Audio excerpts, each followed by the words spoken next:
राळ्याच्या भातासाठी आपल्याला राळ्याचे तांदूळ घ्यायचा आहे.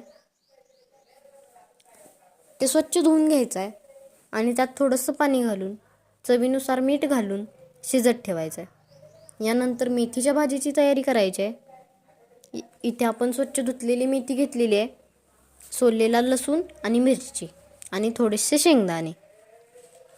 इथे मम्मा मेथी चिरत आहे.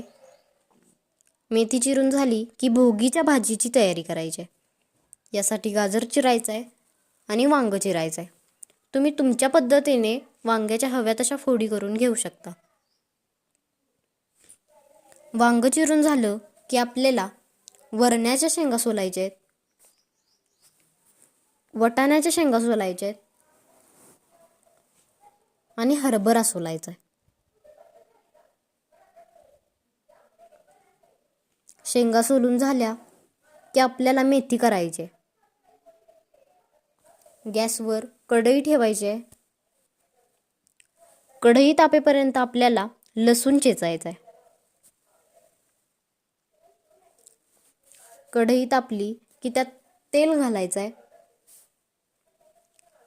आणि तेल कडून झाल्यानंतर त्यात मिरची आणि लसूण घालायचं आहे. लसणाला फिकट ब्राउनिश कलर आला की त्यात चिरलेली मेथी घालायची आहे आणि मेथी व्यवस्थित परतून घ्यायची. मेथी परतून झाली की त्यात चवीनुसार मीठ घालायचं आहे. थोडेसे वरण्याचे दाणे घालायचे आहेत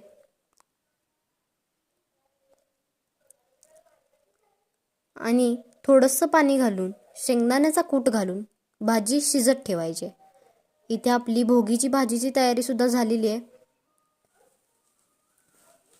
हे सर्व भाज्या आपल्याला मिक्स करून त्यात चटणी मीठ घालून चवीसाठी थोडीशी कोथिंबीर घालायची.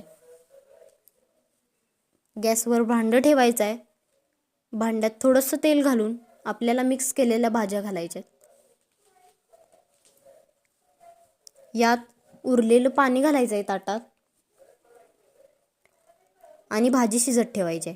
इकडे आपली मेथीची भाजी सुद्धा तयार आहे आणि भोगीची भाजी सुद्धा शिजलेली आहे.